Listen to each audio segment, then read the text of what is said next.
Zero જેટલી તાકાત.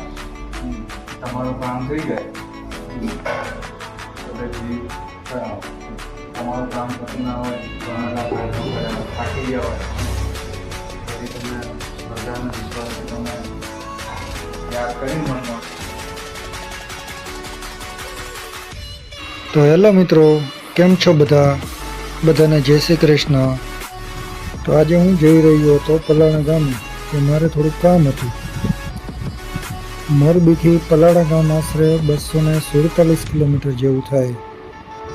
તો આજે આ રોડ ટ્રીપ રહેવાની છે ટોટલ 500 કિલોમીટરની. તો તમે પણ વિડીયોમાં આગળ જોડાઈ રહો. તો પલાણા ગામ જતા રસ્તામાં એક એવું મંદિર આવે છે કે જ્યાં 600 વર્ષ જૂનું ઘી છે. તો આપણે એ મંદિરે પણ આજે દર્શન કરવા જવાના છીએ. તો વિડીયોમાં જોડાઈ રહો અને તમે પણ એન્જોય કરો આ રોડ ટ્રીપ. અત્યારે અમે છીએ રાજકોટ અમદાવાદ હાઈવે ઉપર.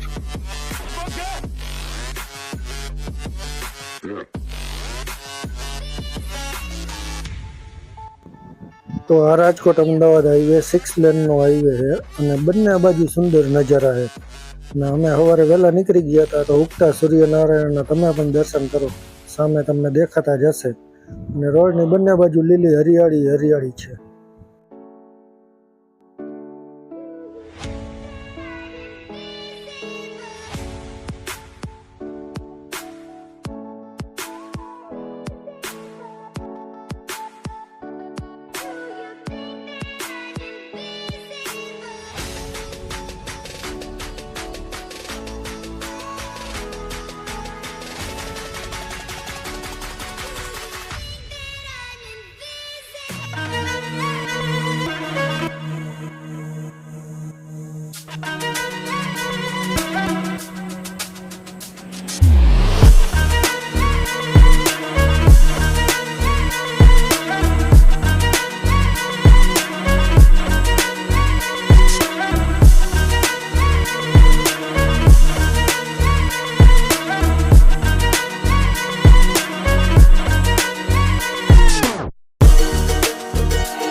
તો હું પલાણા ગામ પહોંચીને પહેલાં મેં મારું કામ પતાવ્યું અને ત્યાંથી રિટર્ન મોરબી તરફ જવા માટે નીકળી ગયા. તો અહીંયા તમે સામે મંદિર પાસે જોઈ શકો છો કે વાનરરાજનું આખું ગ્રુપ બેઠું છે. તો આ આખા ગામમાં તમને આજુબાજુમાં સુંદર નજારા સાથે બધી જ જગ્યાએ વાનરરાજનું ગ્રુપ જોવા મળે.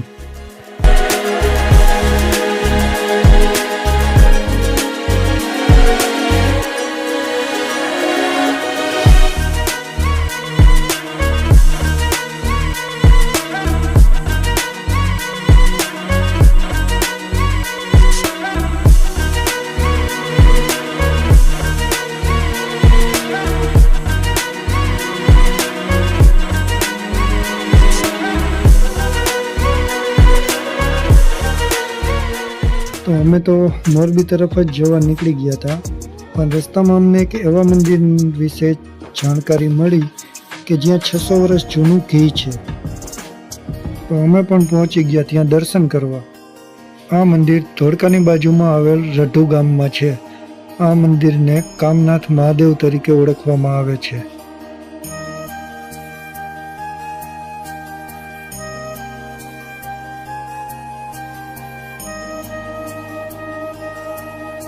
તો આ મંદિરની અંદર 650 વર્ષ જૂની અખંડ જ્યોત ચલે છે, જેના તમને સામે જ દર્શન થશે.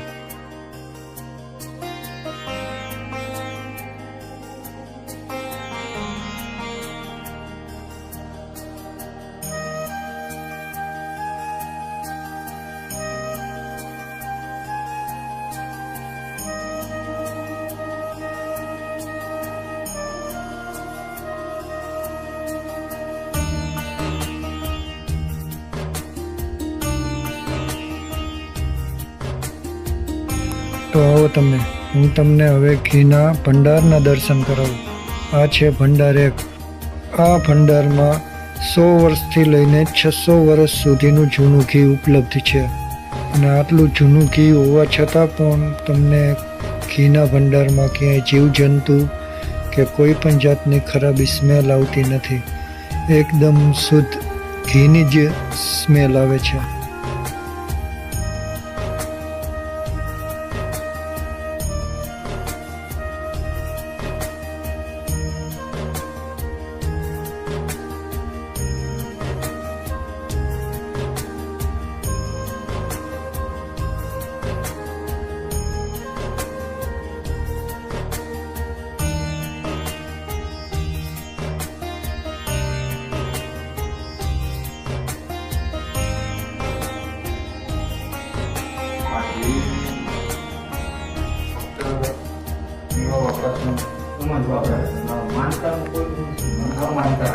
તમારા જેવા માનતા રાખે ને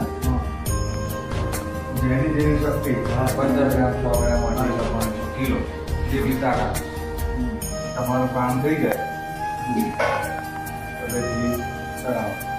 તમારું કામ થતું ના હોય થાકી ગયા હોય પછી તમે શ્રદ્ધાનો વિશ્વાસથી તમે યાદ કરીને મનમાં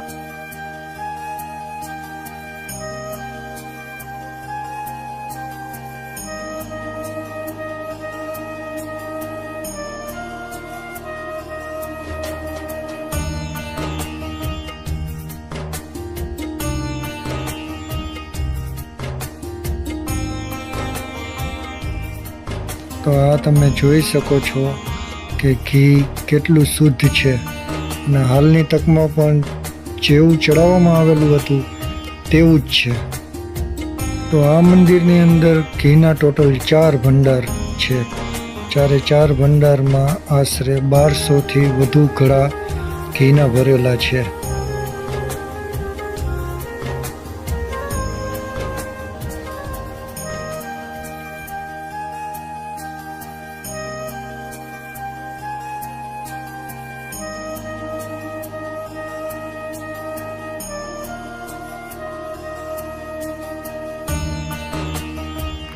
અહીંયા તમે મંદિરનો ઇતિહાસ વાંચી શકો છો, જ્યાં કામનાથ મહાદેવ મંદિરનો સંપૂર્ણ ઇતિહાસ છે.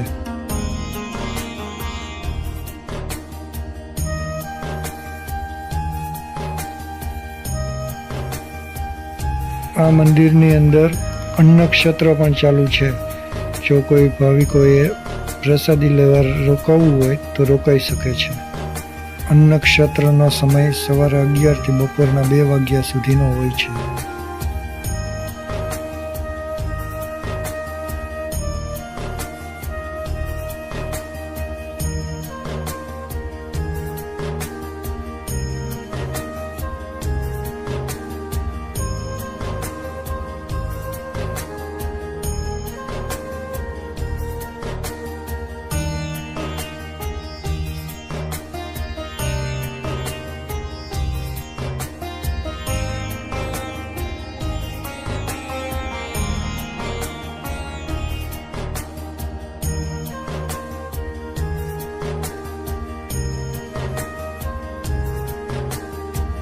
તો આ મંદિરની મુલાકાત એકવાર અવશ્ય લેવા જેવી છે, જે ધોળકા પાસે રઢુ ગામે આવેલું છે. જય શ્રી કામનાથ મહાદેવ. પછી અમે લોકો દર્શન કરીને નીકળી ગયા મોરબી તરફ જવા માટે.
અને આવા જ ટ્રીપના અને રોડ ટ્રીપના વિડીયો જોવા માટે અમારી ચેનલને જરૂરથી સબસ્ક્રાઈબ કરી લેજો. તો આઈ હોપ કે તમને આ બ્લોગ સારો લાગ્યો હશે. જો સારો લાગ્યો હોય તો લાઈક કરજો, ચેનલમાં નવા હોય તો સબસ્ક્રાઈબ કરજો. તો મળીએ નેક્સ્ટ બ્લોગમાં. ત્યાં સુધી બધાને જય શ્રી કૃષ્ણ.